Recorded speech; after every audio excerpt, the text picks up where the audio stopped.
본 방송에서 제공하는 투자 정보는 투자 판단에 대한 조언입니다. 방송에서 제공하는 주식의 가치, 가격 상승 및 가격 하락에 대해서는 방송사에서 보장하지 않습니다.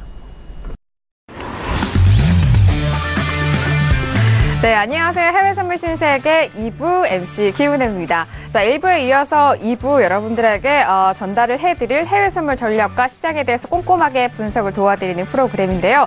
자, 신세계 지금 자막 아래 나가고 있죠. 신세계 프로그램 무료로 다운로드 받으실 수 있는 방법 바로 안내 도와드리고 있습니다. 9명의 마스터가 여러분들을 위해서 해외선물 전략과 신호를 보내드리기 위해서 기다리고 있는데요. 지금 바로 실행을 하셔서 이분들의 해외선물 전략 바로 받아보시길 바라겠습니다. 자, 그리고 신세계는요, 방송이 진행되는 동안에 실시간으로 여러분들이 참여하실 수 있는 방법이 활짝 열려 있습니다. 전화와 문자, 그리고 유튜브 실시간 채팅방도 활용이 가능한데요. 전화 주실 때는 서울전화 02-3153-2611번, 2612번 두 대의 전화가 준비되어 있고요. 문자 보내실 때는 샵 0082번으로 보내주시면 시장에 대해서 궁금하신 점도 보내주시면 저희가 실시간으로 상담도 도와드리도록 하겠습니다. 그리고 유튜브는 서울경제TV를 검색을 하시고 바로 시청 가능하신데요. 실시간 채팅방으로도 많은 의견 남겨주시길 바라겠습니다.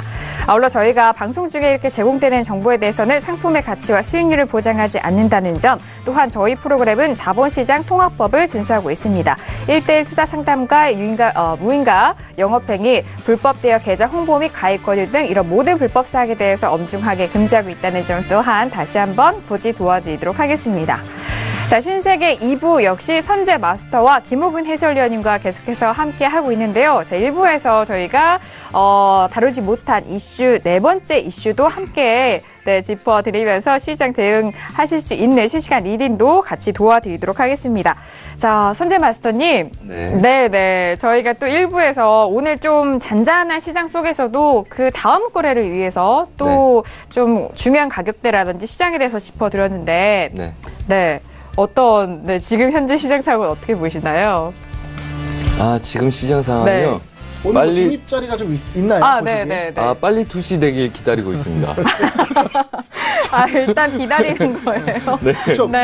중요한 게 우리 때 쉬어야 되지 않습니까? 우리가 너무나 매일같이 매매를 해야 된다는 강박관념을 좀 벗어나야 돼요. 맞아요. 그래서 뭐 이제 이렇게 좀 여유를 갖고 뭐 평일이긴 하지만 좀 시장을 좀 보면서 오늘 일찍 끝나니까 내일에 대한 매매 계획을 좀 세워보고 또 지난주 금요일에 워낙 시장이 좀 변동이 심하지 않았습니까? 맞아요. 그런 상황을 좀 복귀하면서 이렇게 시장이 변동이 심할 때 이 순간에 어떻게 매매를 해야 되는지 한번 이제 그런 것 좀 점검했으면 좋을 것 같아요, 2부에서는. 네, 알겠습니다. 네. 그리고 뭐 그런 게 있죠. 일반적으로 갭 장세가 있을 수 있는 날들은 우선은 특별한 그림, 추세 그림이 아닌 이상은 한번 쉬었다 가는 거 굉장히 좋다고 봅니다.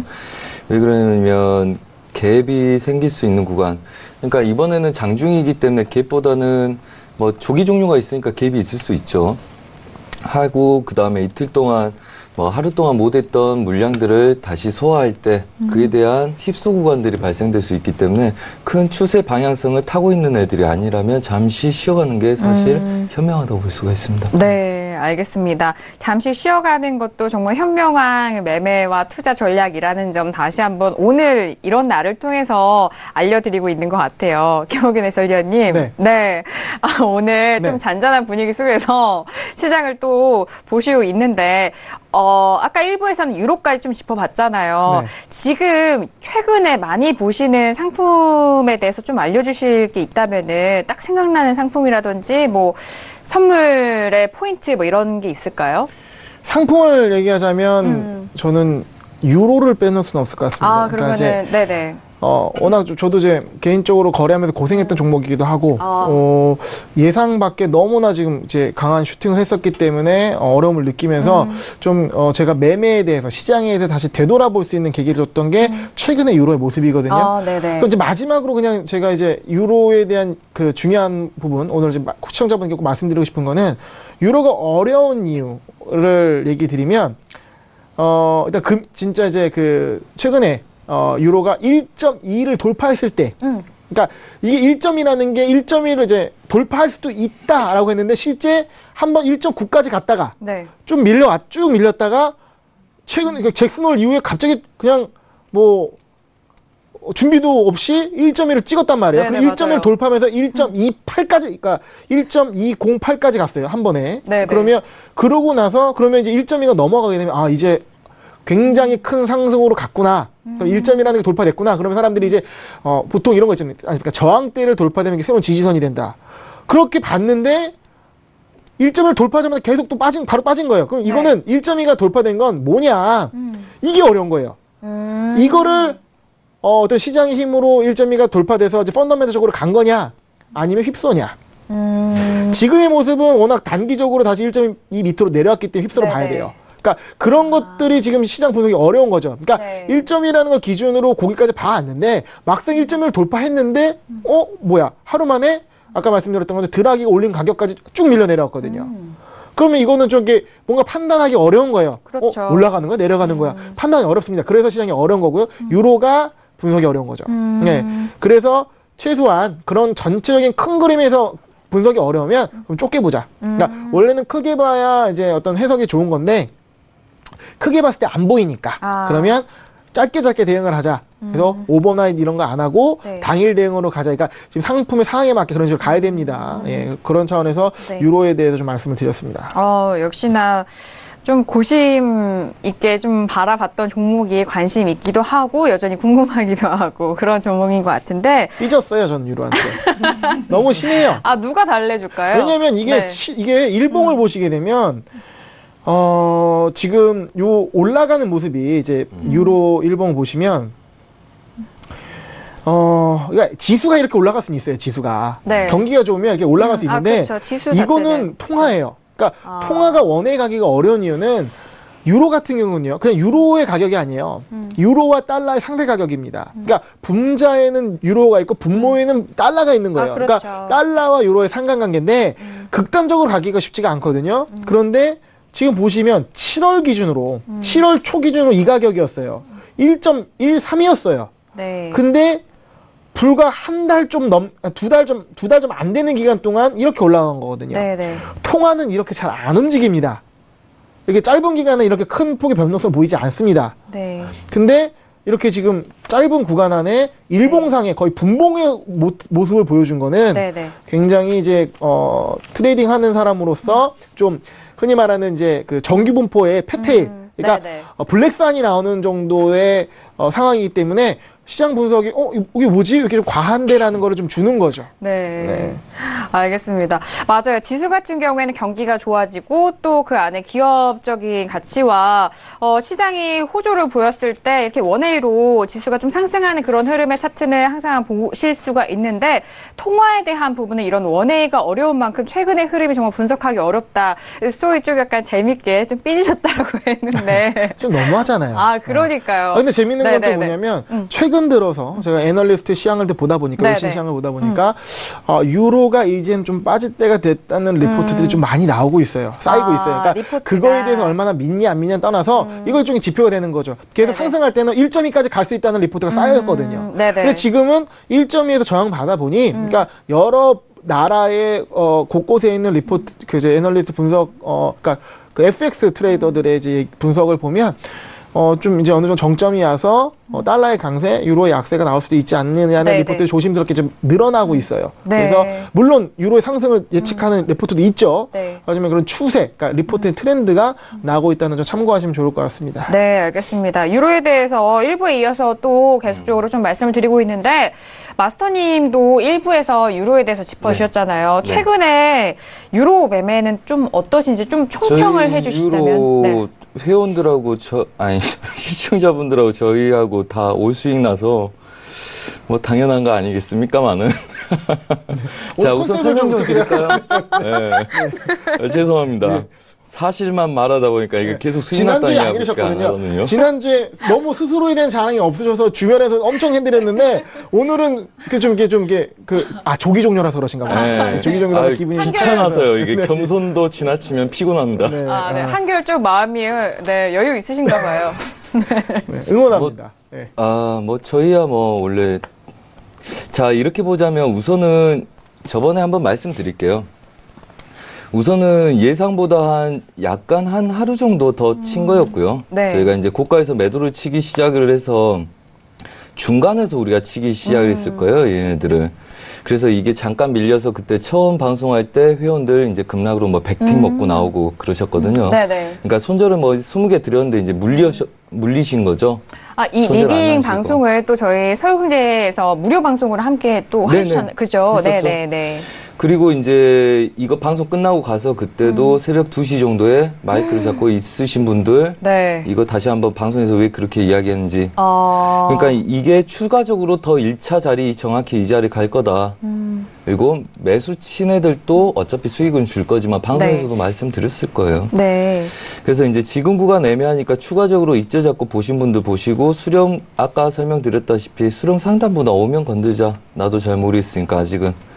그래서 추세가 빠지거나 이제 반등한 놈들 치자 그랬기 때문에 우리가 이걸 변곡을 다 노리지 않아서 처음에 최고가 치기 전에 전날 이제 물린 거 그다음에 걱정하지 말자. 단가 맞추면 다 싸울 수 있는 애들이고 무리한 배팅들은 다 되돌린다. 그래서 수월하게 큰 수익으로 나온 상태고 그 이후에도 저희는 이제 그 해설위원님이 말씀하신 그 이후에 훨씬 우리는 고가에서 손댔기 때문에 사실은 그렇게 무리수가 없었죠. 그리고 그 전에는 이제 크루드 오일에 많이 집중하다 보니까 그래서 쉬었다가 손댄 게 오히려 훨씬 더 수월하게 매매했던 상황이 된 거죠. 저희는. 그게 어떤 차이냐면요. 그러니까 제가 유로의 잔상이 깊고 좀 어려웠다는 부분 그리고 이제 마스터님께서는 좀 수월하게 대응했던 부분 그 차이는 차트적으로 분석해서 그날의 차트적인 대응을 하는 것과, 그러니까 저는 좀 시향을 써야 되고 하기 때문에 장기적인 뷰로 유로가 좀 과하게 올랐다라는 기준들을 그냥 7월부터 끌고 왔기 때문에 이게 좀 지치는 거죠. 그러니까 펀더멘탈 분석이 굉장히 불리한 구간인 겁니다. 그러니까 일반적으로 펀더멘탈 분석이 많이 맞는데 네. 이런 경우에는 펀더멘탈리스트, 그러니까 차트리스트의 펀더멘탈이 굉장히 힘든 구간이죠. 그러니까 분석으로 안 맞아요. 그러니까 그런 펀더멘탈 분석으로 안 맞고 차트적인 분석으로는 대응이 가능한. 그래서 그런 어떤 성향에 따라서 좀 잘 맞는 구간이 있고 어려운 구간이 있는데 저 같은 경우는 이제 시향을 여러분께 써드리고 그리고 좀 펀더멘탈에 근거한 매매를 하기 때문에 굉장히 유로에 있어서 굉장히 애를 먹었다, 고생을 했다는 말씀 드리는 겁니다. 맞습니다. 그게 있어요. 이제 저희도 우리 시황을 보면 시황은 이렇게 하고 싶은데 그림이 약간 애매할 때 있어요. 근데 다른 게 할 게 있으면 그걸 손대는데 그런 거 이제 잘못 진입하게 되면 고생할 경우가 생기게 되죠. 충분히 그런 경우가 있고요. 그다음에 저희 차트 보면 저희는 여러분들한테 설명드리고 싶은 게 딱 선 하나 보여드리고 싶어요. 유로 어떤 선일까요? 함께 선 하나 나오네요. 보실까요? 이 선입니까? 우리가 이걸 봤기 때문에 여기서 고가 쫓아갈 이유가 없죠. 네. 그리고 시청자분들 같이 들었기 때문에 얘가 이게 막혀 있고 그다음에 추세 상단부가 저희가 딱 이거 설명했을 거예요. 제가 지난주에요. 네, 저희가 사인 나갈 때 네. 이게 채널이다. 자, 시청자분들 이게 채널입니다. 그래서 누군가가 여기서 물렸대요. 그래서 이 윗구간 오면 분할을 해서 단가를 이 위로 맞춰서 우리가 빠져나올 겁니다. 회원님은 시청자분들은 여기서 추가 진입하지 마세요. 단 추가 진입 안 하셔도 수익으로 나올 수 있습니다. 걱정하지 마세요. 위에서요? 네네. 그리고 얘네들은 최소한 고가를 치지 않고 수렴에 들 가능성이 높습니다 하고 저번 주에 와서 여기서 추가적으로 더 밀립니다. 이거 사인 드린 거예요. 그리고 그거에 입각해서 얘네들 라인들 제가 넘어가겠다고 보겠습니까? 저는 상단부 제약 봅니다. 어차피 매도 자리입니다. 저희는 이렇게 사인이 나갔기 때문에 1차 자리 찍은 다음부터 지금 약간 고심하고 있는 상태고 그 이후부터는 이제 다음 주 좀 움직임 보고 좀 더 공격적으로 대응을 하려고 하고 있죠. 네. 그래서 알겠습니다. 그렇죠. 그런 그림들이 있으면 기본적인 그림이잖아요. 빠졌다가 되돌림 있을 때 상방 제약은 본다. 네. 이제 유로에 대해서는 또 아무래도 ECB 회의가 있기 때문에 그 부분을 앞두고도 또 관심이 쏠리는 종목이 아닐까 싶어요. 두 분께 좀 마지막으로 유로에 대해서 정리를 해보고 싶은 게 ECB 회의 전후에 대한 그런 시나리오라고나 할까요? 가격적인 그런 전략이라든지 흐름에 대해서 두 분이 각기 생각하고 계시는 그 부분에 대해서 함께 나눠보고 싶거든요. 네, 먼저 김우근 해설위원님. 네. 저는 간단히 분석하고 싶습니다. 네. 이제 뭐 ECB에서 드라기 총재가 어떻게 말할지 모릅니다. 이제 어쨌든 지금 네. 구간은 유로에 있어서도 어떤 펀더멘탈 분석이 어렵기 때문에 저도 이제 어떤 가격대 대응 좀 차트적인 대응을 하는 게 좋다고 보여지고요. 그리고 아까 말씀드렸던 가격대 있잖아요. 1.1890이 드라기 ECB 그리고 ECB가 중요한 게 아닙니다. 이어지는 기자회견에서 이 가격대를 상방에 있냐 하방에 있냐는 기준으로 매수매도 대응하시면 될 것 같습니다. 네, 알겠습니다. 목요일에 ECB 회의가 있는데요. 네, 마스터님께 또 의견 들어볼까요? 뭐 우선은 지금 물가 상승률에 대해서 저희가 한번 네. 이야기한 적 있죠. 근데 대다수 못 미치고 있기 때문에 굉장히 드라기 총재 연설 자체도 본인도 좀 곤욕스럽지 않을까 싶긴 해요. 네. 그래서 뭐 결론은 어차피 나와봐야 알겠지만 시장은 어떻게 됐든 여기서 추가적인 고점을 저는 우선은 고점을 높이기가 쉽지 않을 거라고 보고 있고요. 그다음에 고점 테스트가 있으면 분명히 한두 파동 이내에 급락이 올 거다 이렇게 보고 있습니다. 네, 알겠습니다. 두 분에 대한 의견을 좀 마지막으로 정리를 해봤습니다. 자, 이어서 저희가 1부에서 못했던 크루드오일에 대해서 이슈를 좀 점검을 해보도록 하겠습니다. 자, 크루드오일 현재 시세 다시 한번 제가 말씀을 드려볼게요. 지금 크루드오일은요, 47.55달러에서 거래되고 있습니다. 오늘까지 상승으로 마감이 된다면은 3거래 연속 상승으로 마감을 할 텐데요. 자, 들어보도록 하겠습니다. 먼저 들어보고 난 이후에 의견 나눠보도록 할게요. 자, 이거 너무 어렵네요. 그죠? 네.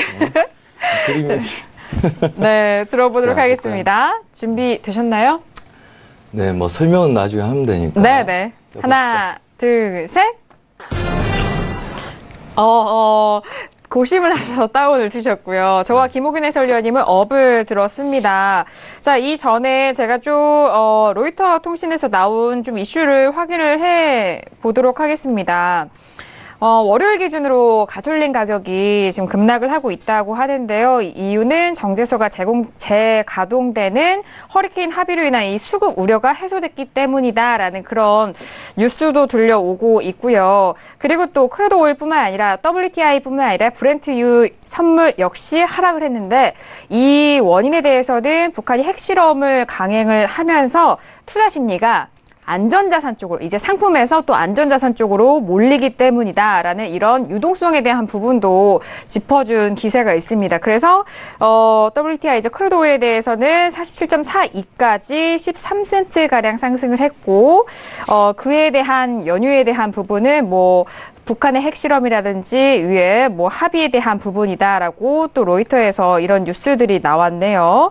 자, 이렇게 이제 상품에서 또 안전자산 쪽으로 이동을 하면서 금에 조금 더 베팅이 늘어난다라는 그런 뉴스들도 많이 나오고 있는데 일단 김호균 해설위원님 저와 함께 업을 두셨잖아요. 네, 앵커님과 함께 업을 들었습니다. 네. 지금 외신 되게 좋은 얘기 많이 해주셨는데요. 네. 굉장히 예리하세요. 우리 캐스터를 네. 위협하는 외신에 대한 픽업 능력이 대단하신데. 방금 멘트 지우겠습니다. 네. 네. 일단은 지금 보면 재밌는 것도 보여드릴게요. 아까 보여드린 것처럼. 네, 재밌는 거. 두 번째. 네, 재밌는 거 보여드릴게요. 그러니까 지금 그러니까 저는 업을 했는데 업을 했던 이유를 말씀드리면 자, 우리가 지난주 이맘때 월요일이죠. 28일. 이때 유가가 쭉 하락하는 걸 봤습니다. 이때 목격을 했습니다. 근데 이때 이슈가 뭐였냐? 허리케인 하비에 대한 얘기를 했죠. 그러니까 허리케인 하비 피해가 굉장히 클 것이다로 예상하면서 그 주말에 굉장히 우려되는 상황이 나오면서 그럼 원유 그 정제소에 대한 그 다 셧다운되고 그러면 유가가 급등할 것이 아니냐.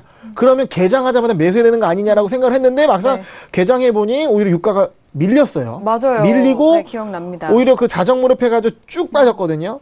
쭉 빠지고 가다가 최근에서야 상승을 해서 현재 47달러 위에 지금 안착을 한 모습입니다. 근데 아까 좋은 얘기, 개솔린 얘기를 하셨어요.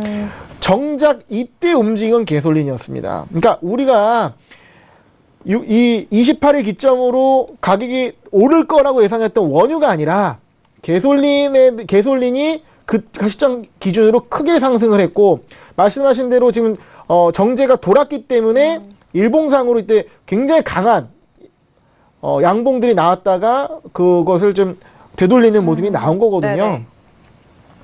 그러면 전 이걸 통해서 이런 얘기를 드리고 싶습니다. 모든 답은 시장에 있다. 우리가 예상을 했잖아요. 허리케인 하비 이슈로 인해서 유가가 상승할 것이다로 예상을 했지만 시장은 그렇게 움직이지 않았습니다. 반대로 움직였죠, 오히려. 하락을 해줬죠. 네. 하락을 했고 빠지다가 그 뒤에야 반등을 하고 움직였습니다. 그러니까 시장 예상과 다르게, 그러니까 투자자 예상과 다르게 시장은 냉정하게 반응을 했고요. 네. 그러면 지금 이 상황에서 우리는 이런 생각을 합니다.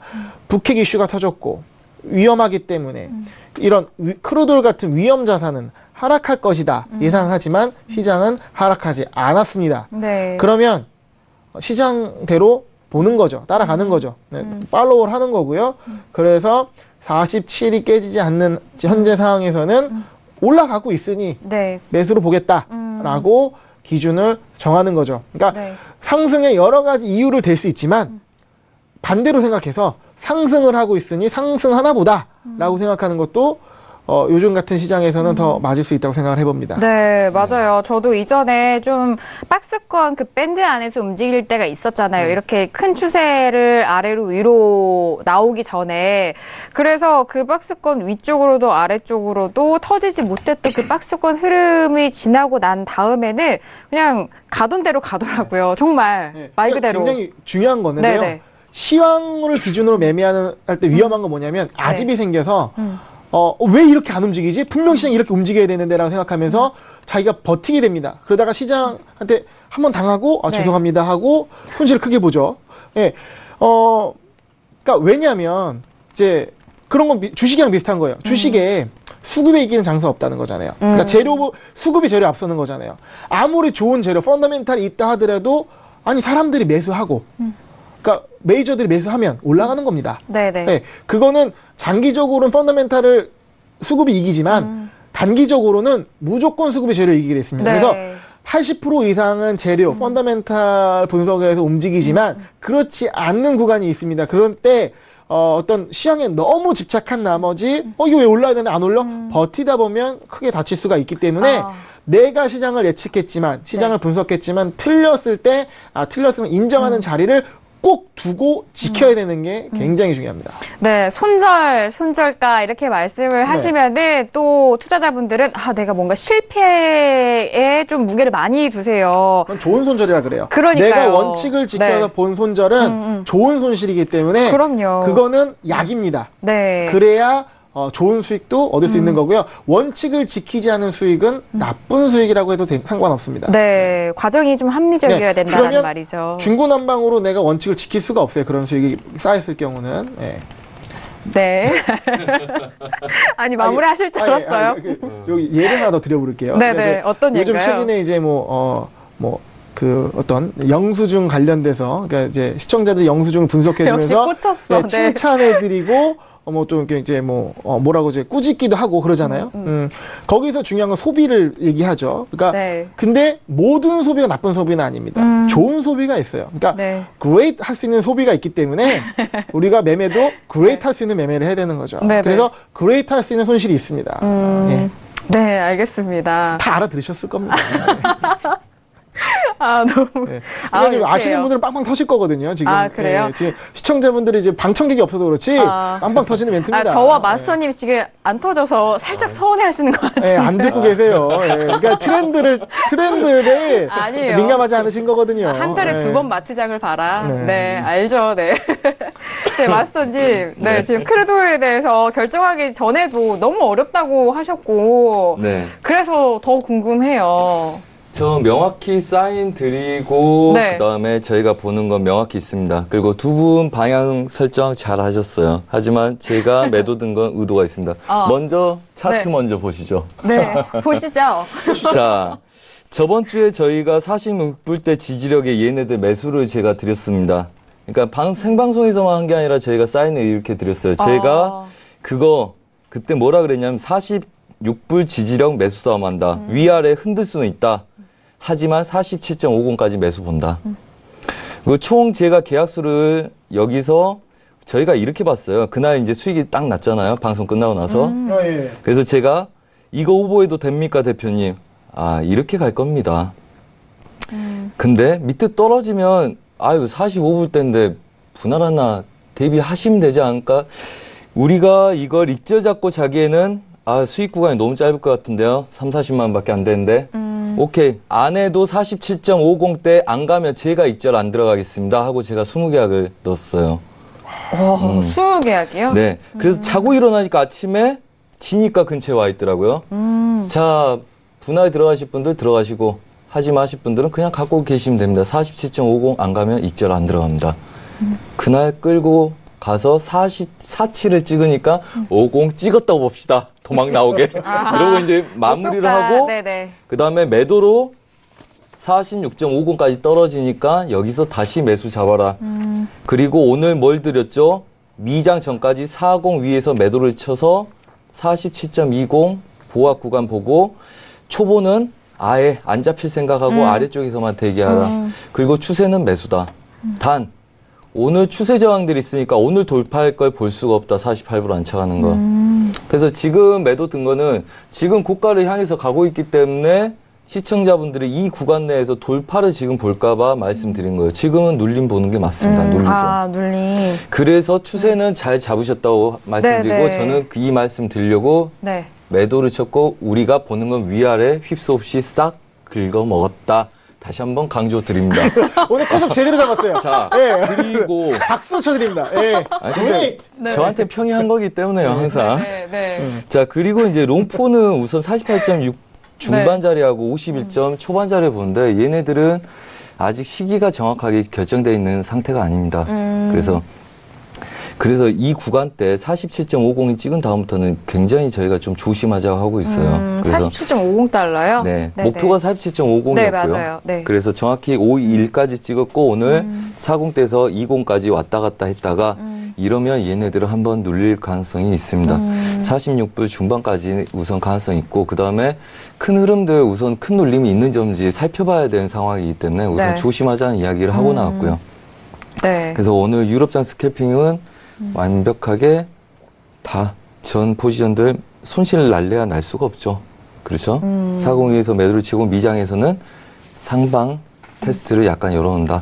그래서 완벽하게 다 쳤기 때문에 그렇게 보고 있고 우선은 47.80을 아직은 좀 안 차이가 어려워요. 그래서 지금 구간에서는 약간 눌림 보시는 게 낫고요. 그다음에 장기적으로 보려면 분할되기 안 할 수가 없습니다. 그래서 좀 조심해야 될 상황이라서 우선은 추세 상단부 돌파는 우선 보지 마시고 그리고 나서 지금 이 친구들도 보합권에 위에 아래 휩소 채널 구간 들어간 겁니다. 아까랑 같은 패턴들이라고 보시면 돼요. 숨은 패턴이죠. 근데 이제 초보가 아무 생각 없이 저걸 보시면 안 되고 그리고 우리가 주력으로 보는 게 이겁니다.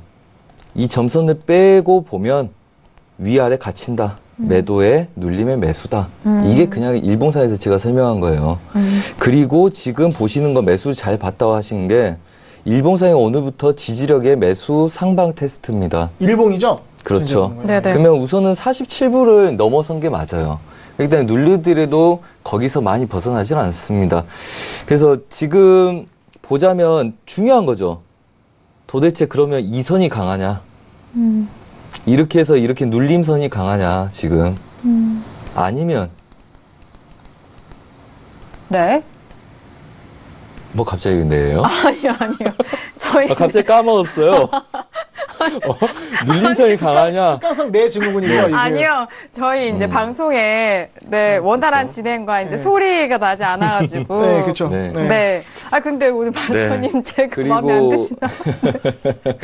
장난이고요. 재밌습니다. 그리고 이제 이 추세를 지지하고 돌파하는 이 상단부 채널 돌파가 유리하냐? 그거 볼 때 장기적으로는 우선은 우리가 매수 쪽 관점을 많이 열고 보고 싶죠? 그리고 저도 그렇게 하고 싶습니다. 그래서 우선 조정 하루 이틀 정도 더 있을 수도 있다는 생각을 갖고 그다음에 45분 때도 확인할 수 있기 때문에 지금부터는 좀 더 조심합니다. 47.50을 찍는 건 정해져 있고 그다음에 거기서 어떻게 움직일 거는 시황 타이밍에 결정이 되기 때문에 네. 좀 조심히 본다. 이 관점입니다. 보면 분석이 굉장히 깔끔하거든요. 예, 딱 명쾌하게 이제 이 선으로 딱 네. 분석을 해주시는데 네. 사실 전 다음 주 이 시간에는 여기 좀 분석한 작도법을 한번 좀 배워봤으면 좋을 것 같아요. 이렇게 보면서 좀 네. 빠져가면서 듣고 있는데 네. 시청자분들이 어떻게 선을 긋는 그 노하우를 조금 한 30%만 좀 네. 오픈해 주시면. 그렇죠. 이게 작도로 끝난 게 아니라 이 모든 게 수익으로 전환이 됐다는 게 그렇죠. 놀랍지 그렇죠. 않습니까? 아니, 우리 선재 마스터님. 오늘 쉬잖아요. 너무 좋습니다. 오늘 가서 새벽 2시, 3시에 내가 마이크를 다시 안 잡아도 된다. 얼마나 행복합니까? 정말 행복해 보이세요. 네, 제가 혹시 우려되는 사항이 있어서 항상 방송 네. 끝나면 가서 잘못된 포지션이나 네. 문제되는 포지션들이 한번 있으면 체크하고, 항상 네. 2-3시에 네. 체크를 하고 자거든요. 네. 그래서 오늘 좀 행복합니다. 네, 그리고 말씀을 해주실 때 각 포인트 있잖아요. 투자자의 그 성향이라든지 레벨에 맞게 또 이렇게 분할해서 또 말씀해 주시는 게 초보자용이 중요한 것 있고 같아요. 중급자용이 있다. 여기 굉장히 인상 맞아요. 깊습니다. 네. 매매에 있어서 그런 기준이 참 중요하잖아요. 그렇죠. 제가 네. 강연에 여기서 강의할 때도 스페셜 강의할 때 말씀드렸죠. 네네. 초보는 기다리는 매매, 그다음에 익절 잡는 매매, 뭐 중수는 고수는 마음대로 하세요. 뭐 이런 거 단계별로 있었던 것처럼 실제 자리도 중고수가 버텨낼 수 있는 만약에 대응 방법이 있는 자리와 그다음에 무조건 수익 나는 자리와 그다음에 초보가 리스크가 있을지 모르기 때문에 대응해서 후회 없이 매매할 수 있는 자리가 네. 분명히 존재합니다. 각 시기마다. 그러니까 이제 방송 들으시는 분들이 이제 초보자도 있고 이제 경험이 어느 정도 쌓인 분들이 있고 네. 잘하신 분도 계신단 말이에요. 그래서 참고용으로 그럼요. 들으시는 분도 계신단 말이에요. 그러니까 그런 이제 그 상황에 맞게 대응 방법이 다르다는 거고 그거에 대해서 좀 일목요연하게 설명을 해주신 것 같습니다. 네. 대신 그런 게 있죠. 제가 보는 관점은 정확히 기준을 설정해 놓고 대신 거기에 휩소 구간을 초보는 대응하게 하는 거죠. 네. 거기서 좀 더 유리한 자리에. 승률이 매매할 좋은 때는. 자리. 그렇죠. 네. 승률이 좋은 자리. 그리고 손실이 짧은 자리를. 그리고 무조건 놓쳐버릴 수 있겠다 하는 자리는 이제 공격적으로 들어가고. 그래서 상황마다 너무 관점들이 많기 때문에 네. 기가 빠집니다. 네. 결론이 매일. 네, 결론은 기가 빠집니다. 아우 피곤해라. 네. 다 신경 써야 되니까. 아, 그럼요. 체력 소모가 심하고 그렇기 때문에 오늘은 돌아가셔서 리딩을 안 하셔도 되니까 너무나 네. 행복하다라는 결론이었습니다. 네, 예. 왜냐하면 또 이렇게 정말 전문 트레이더들도 이렇게 휴식이 중요하고 필요합니다. 그렇기 때문에 오늘 같은 날은 시청자분들이라든지 어느 그 레벨의 투자자분들이던 간에 이런 시간과 또 잠시 관망하는 자리는 꼭 필요하니까요. 시장에서 무조건 매매를 하셔야 된다라는 말은 지양하시라는 점 다시 한번 강조를 드리도록 하겠습니다. 이 타이밍에서 네. 저번 주 제가 3M 얘기했잖아요. 3M 얘기, 3M 그 머니, 네. 마인드, 마인드가 먼저죠. 마인드, 메소드, 머니 이렇게 이제 네네. 이런 그 3M 관리법, 네. 알렉산더 엘더의 책에 나오는 내용입니다. 근데 그 말씀드렸는데 오늘은 이제 다음 단계로 말씀을 드리고 싶은 거는 시청자 여러분들이 이제 이 매매 경험이 쌓이잖아요. 그러니까 구력이라고 하죠. 그러니까 볼 프로 보면 구력 뭐 이런 게 나오잖아요. 네. 네. 그러니까 내가 뭐 매매한 지 1년 됐다, 뭐 5년 됐다, 10년 됐다 이러는데 그 연도가 중요한 게 아닙니다. 그러니까 내가 매매를 하는 그 기간 동안 내가 얼마나 꾸준히 성장하는지, 그러니까 어떤 트레이더가 계단별로, 단계별로 올라가기 때문에 아까 말씀하셨잖아요. 초보자가 있고 중급자가 있고 고급자가 있는 겁니다. 그러니까 단계별로 올라가기 때문에 내가 어느 위치에 있는지, 그리고 내가 매매한 시간이 중요한 게 아니라 이제 그걸 어떻게 그 매매 시간을 보냈냐에 따라서 내가 어느 위치에 있는 거, 10년을 매매도 초보자인 사람도 있는 거예요. 객관적으로 봤을 네, 때. 네. 그래서 중요한 건 뭐냐면 내가 매매를 그냥 하는 게 중요한 것이 아니라 매매를 통해 성장할 수 있게끔 해야 되거든요. 자, 그 성장하려면 어떻게 되냐? 매매에 대해서 복기를 하셔야 됩니다. 그래서 여러분의 매매에 대해서 기록하고 실수를 체크하고 잘한 부분 체크하면서 원칙을 지켜나가는 매매로 꾸준히 해나가셔야지 그냥 매매 일수만 길어진다고 실력이 느는 게 아니거든요. 그러니까 늘다 굉장히 더디게 일어나고 안 좋은 습관이 쌓일 수가 있습니다. 그래서 매매하시는 부분이 해외 선물이라는 가장 변동성이 심하고 레버리지 높은 최고급 단계의 상품을 거래하시는 분으로서 좀 더 체계적이고 분석적인 자신을 돌아보는 부분이 필요한 것이고요. 그래서 매매를 이제 하시는 게 중요한 게 아니라 돌아보면서 체크하면서 실력이 성장할 수 있게끔 관리하는 게 상당히 중요하다라고 말씀을 드리겠습니다. 네, 오늘 뼈와 살이 되는 말씀과 실시간 리딩도 함께하고 있는 신세계 2부 지금 함께하고 계십니다. 아니 이게 그냥 책을 들어서 책 보고 얘기 드린 게 아니라요. 제가 최근에 유로로 크게 깨지면서 책을 찾아보면서 눈물을 흘리면서 아 이것이 그러니까 저도 이게 부끄러운 거죠. 그러니까 제가 이런 방송에서 이런 말을 하는 사람으로서 또 한 번 실수를 했구나라는 걸 반성하면서 진짜 원칙과 어떤 진짜 실력이 늘어날 수 있는 매매에 대해서 다시 한번 살펴보게 되거든요.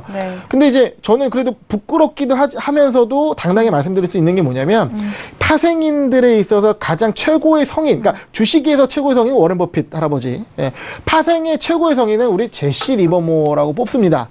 많은 파생 트레이더들은 공통적으로 얘기를 할 거예요. 근데 제시 리버모어도요. 자신의 매매 기법이 완성되고 나서도 2번 파산을 했거든요. 그러니까 그만큼 매매 기법의 완성이 중요한 게 아니라 그거를 관리하고 심리를 어떻게 관리하는 게 굉장히 중요한데 그런 차원에서 시청자분들께서도 그러한 이제 시행착오를 줄이면서 매매 실력이 늘어날 수 있게끔 그런 의미에서 해외 선물의 신세계 정말 집중해서 메모하시면서 시청하시면 좋을 것 같습니다. 제가 여기서 한 말씀 드리고 싶어요. 김호균 해설위원님. 그레이트. 그레이트. 하시라고 좀 한번 던져놨는데 다시 한번 해주시죠. 시행착오 그레이트. 좋은 손실. 성장할 수 있는. 왜? 제가 제 스스로 칭찬을 못해요. 그래요? 알겠습니다. 자, 이렇게 다양한 방송에 대해서 또 내용에 대해서 자신의 경험담들도 또 여러분들 도움이 되시라고 이렇게 풀어드렸는데 많은 도움이 되셨길 바라겠습니다. 자, 크루도일에 대해서 지난 1부에 이어서 4번째 이슈로 저희가 점검을 해드렸는데 앞서서 제가 외신에 대한 내용 전달을 해드렸죠. 로이터 통신에서 이제 유동성에 대한 부분이 이런 상품에서 안전자산 쪽으로 이동하고 있다라는 그런 부분에서 금에 대해서 저희가 좀 말씀을 드렸는데 금에 대한 부분도 두 분과 함께 좀 이야기를 나눠보고 싶어요. 아무래도 북핵 리스크가 계속적으로 발발을 하다 보니까 이런 글로벌 자금이 전통적인 이런 안전자산인 금 쪽으로 이동하는 것인지 아니면 이 유동성이 어떤 연유에서 금 쪽으로 이동한다라는 이런 분석들이 끊임없이 나오고 있는지에 대해서 두 분은 어떤 생각을 가지고 있는지 좀 궁금하거든요. 어떤 분부터 말씀해 주실까요? 선재 마스터님? 저부터 말하면 또 차트부터 보겠는데요. 차트 볼까요? 네, 봐주시죠. 자, 저번 주에도 저희가 이제 차트 이야기를 했겠죠.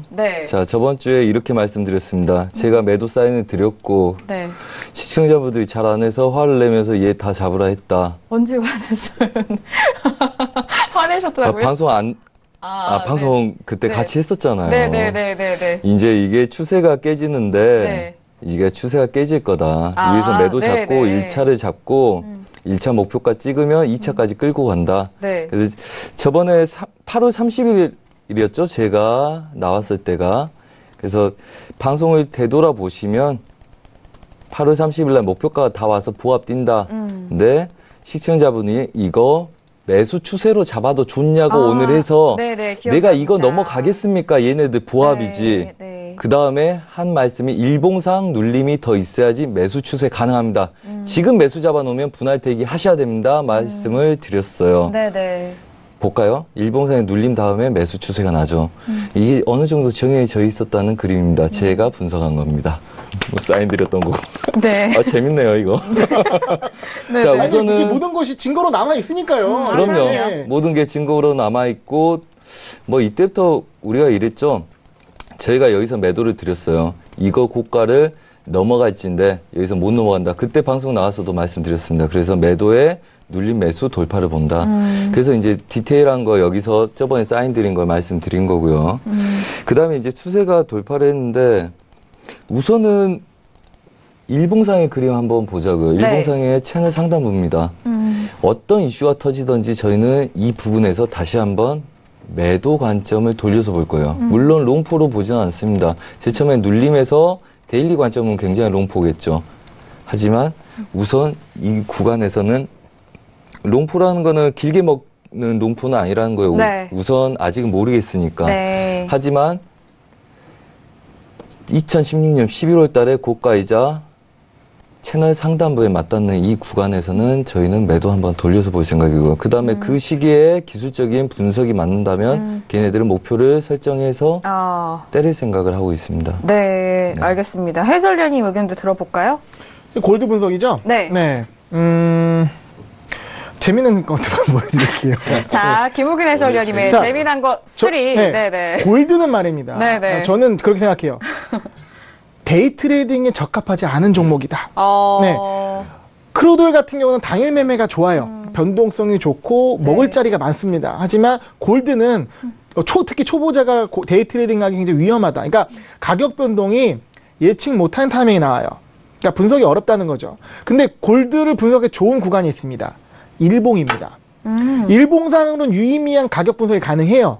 그렇기 때문에 골드 같은 경우는 좀 큰 증거금으로 적은 계약수를 가지고 일봉 매매를 하는 게 좋다고 생각합니다. 그래서 일봉상으로 차트를 좀 보게 되면 그냥 선 하나로 끝나요. 1300 요선입니다. 볼까요? 네. 네. 일봉상 2선인데요.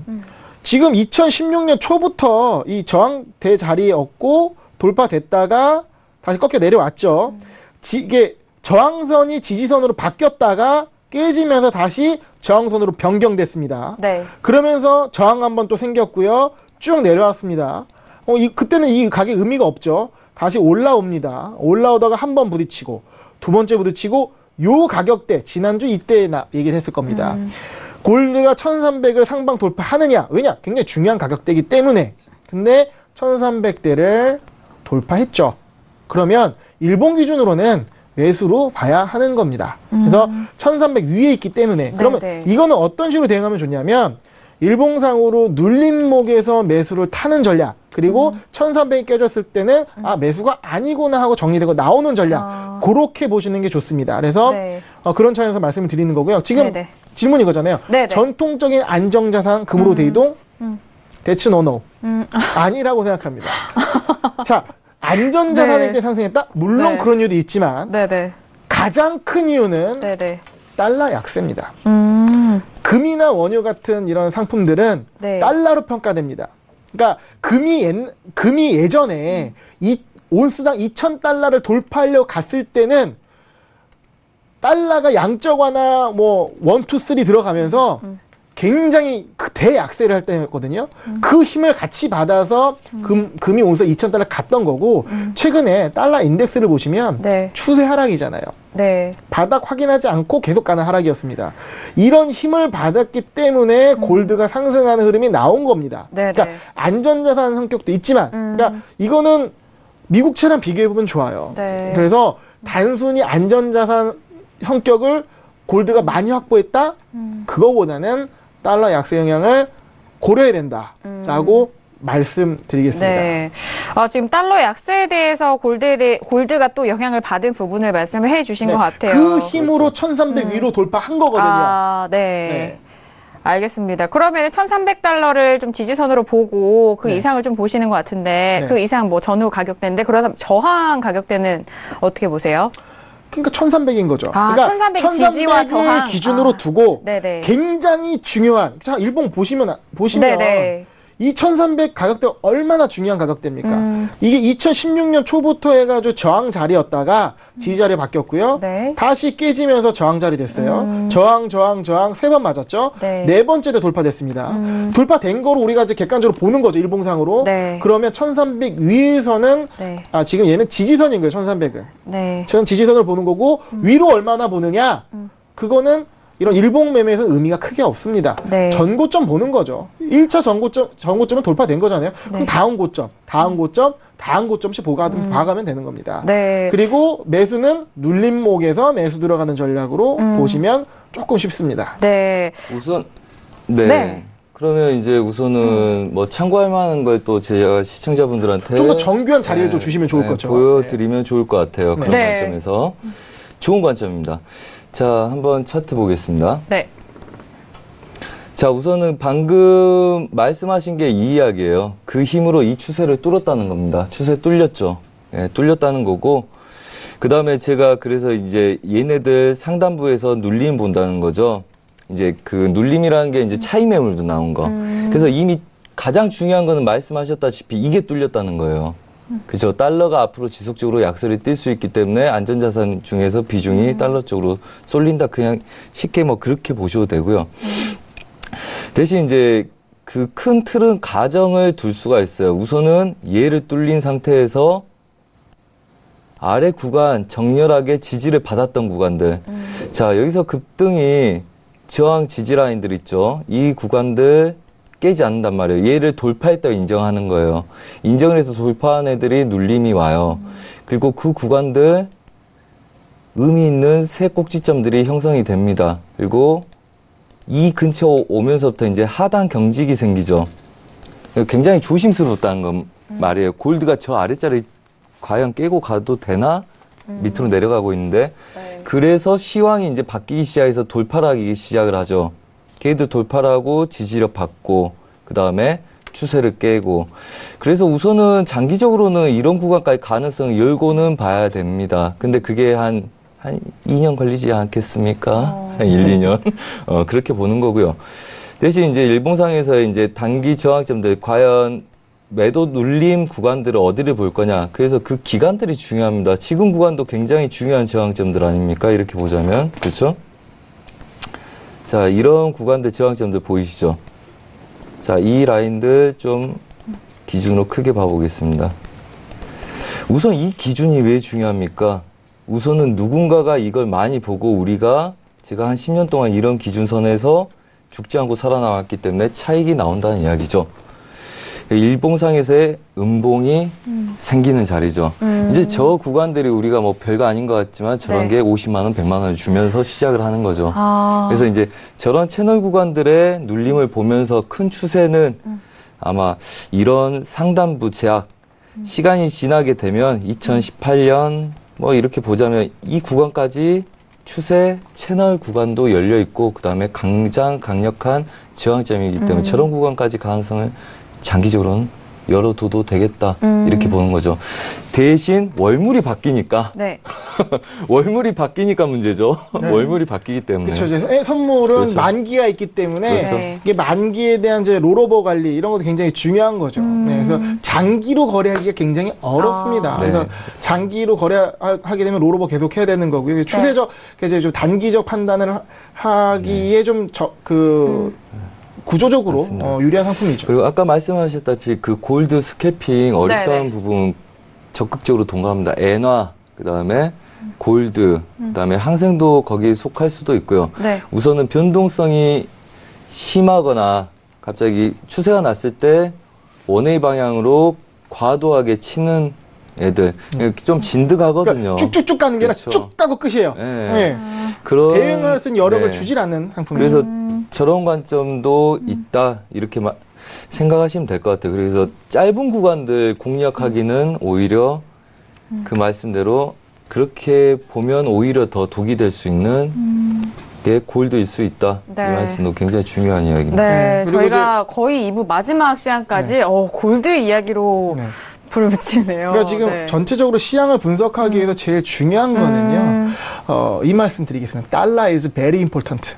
네, 그래서 예, 지금 달러가 약세가 어느까지 갈 거냐를 기준으로 시장이 상품이 움직일 것들이 너무 많아요. 네. 자, 금리 인상 관련됐기 때문에 국채라는 연관이 있죠. 그리고 이제 달러 가치는 미국이 통하니까 지수랑도 연관이 있고요. 달러에 상대되는 유로화 그리고 뭐 금도 마찬가지고요. 뭐 상품도 마찬가지고 이런 것들이 달러 문제에 크게 영향을 받는데 달러가 이제 많은 전문가들 예상과 다르게 예견과 다르게 약세를 너무 지속해 왔거든요. 그러면은 달러 약세 자꾸 이렇게 계속적으로 말씀해 주시는데 옌이라든지 스위스 프랑 같은 경우에는 달러와 반대로 이렇게 상승을 하고 있다라는 그런 뉴스가 나오고 있거든요. 네. 그 두 통화하고 또 달러 그리고 다 유로까지 이렇게 어떤 관계일까요? 보통 일반적으로 4대 안전자산이라고 부르면 네. 미국채, 골드, 네. 엔화, 달러입니다. 근데 스위스 프랑은 엔화랑 같이 간다고 보고요. 네. 근데 달러가 안전자산 성격을 최근에 잃었어요. 그러니까 예전에는 골드가 그걸 잃었었는데 지금은 네. 골드는 안전자산 성격을 갖고 있습니다. 네네. 그러면서 달러는 오히려 위험자산으로 바뀌었습니다. 성격이. 그렇기 때문에 안전전환 선호가 날 때 달러가 상승하지 못하는 겁니다. 오히려 반대로 달러 하락하고 엔화가 올라가고 미국채가 올라가는 흐름이 나오고 있는 거죠. 네. 그 혹시 시간 되시나요? 이거 이야기하고 끝냈으면 좋겠습니다. 네, 차트 한 번만 돼요. 보시면 좋겠습니다. 아까 우리가 골드 이야기하다가 추세 굉장히 먼 구간 이야기해서 혹시나 여기서 쫓아가는 시청자분들이 있을까봐 좀 우려돼서 드린 말씀인데 분명히 추세는 돌파했습니다. 하지만 상단부 제약이 있기 때문에 얘네들 확인된 상태에서 가셔야지 얘네들 혼조세 양상 들 가능성들 높기 때문에요. 그러니까 여기 안에서 갇혀서 당분간 여기 내에서 출렁거릴 수도 있다는 이야기입니다. 이 저항들 뚫기 전에는 여기서 고점 부근에서 쫓아가면 위험할 수 있기 때문에 하루 이틀 보고 추가적으로 얘네들 안착한 다음에 쫓아가셔야지 위에 뭐 이런 구간까지 롱포로 했다 쫓아가시면 2, 3일 동안 눌림이 있을 수 있기 때문에 얘네들을 확인하고 쫓아가시기 바랍니다. 근데 아직 돌파했다고 볼 수가 없다는 이야기예요. 추세는 돌파했지만 그 다음에 추가적인 상방을 치기 위해서 돌파해야 될 구역에서 눌림이 있고 있기 때문에 여기서 지금 자꾸 뭐 하루 이틀 만에 롱포로 이걸 끌고 가겠다 이렇게 보시면 굉장히 위험할 수 있으니까 그거에 대해서 착각은 하지 마시라는 이야기입니다. 네. 알겠습니다. 워낙 골드에 대해서는 최근에 중요한 부분인 만큼 두 분께서 앞뒤 전후 상황과 앞으로의 골드 매매에 대한 전략까지도 꼼꼼하게 짚어드렸습니다. 너무 아쉬운데 아직도 두 분이 또 하실 말씀이 많이 나와 있는 것도 같아요. 없습니다. 네? 2시 조기 종료를 준비해야 되기 때문에 여기서 마무리해야죠. 알겠습니다. 자, 오늘 신세계 2부까지 정말 알차게 크루드 오일이라든지 그리고 골드에 대한 부분 그리고 스위스 프랑 옌까지 함께 짚어드렸는데 많은 부분에서 도움이 되셨길 바라겠고요. 자신의 투자 전략에 많은 참고가 되시길 바라겠습니다. 자, 신세계 2부에서도 저희가 다양한 내용에 대해서 전달을 도와드렸는데 이 내용은 또 투자 판단에 대한 조언입니다. 상품의 가치와 수익률을 보장하지 않는다는 점 다시 한번 고지 도와드리도록 하겠습니다. 자, 오늘 정말 활발한 의견 전달과 또 토론과 함께 각 상품에 대해서 전략을 두 분께서 정말 열심히 말씀해 주셨거든요. 네. 마스터님, 마지막으로 짧게 한마디만 들을까요? 네. 네, 감사합니다. 항상 아까 말씀하셨다시피 매매할 때 항상 고민하시고 의미 있는 매매들 하시기 바라고요. 이 경험이 항상 쌓여서 지금보다 더 좋은 실력으로 앞으로 미래를 준비할 수 있게 차근차근 열심히 생각하시면서 매매하시기 바랍니다. 네, 알겠습니다. 해설위원님도요? 한마디 하겠습니다. 네. 매매 복귀 is very important. 네. 김우균 해설위원, great. 네. 자, 이렇게 저희 두 분 여기서 보내드리도록 하겠습니다. 감사합니다. 감사합니다. 네, 감사합니다. 신세계 2부 저희가 알차게 보내드렸는데요. 내일 이 시간 저희는 다시 돌아오도록 하겠습니다. 2시간 동안 함께해 주신 여러분, 오늘도 고맙습니다.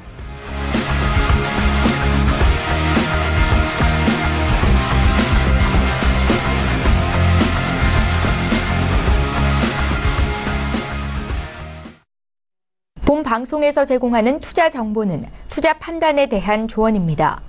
방송에서 제공하는 주식의 가치, 가격 상승 및 가격 하락에 대해서는 방송사에서 보장하지 않습니다.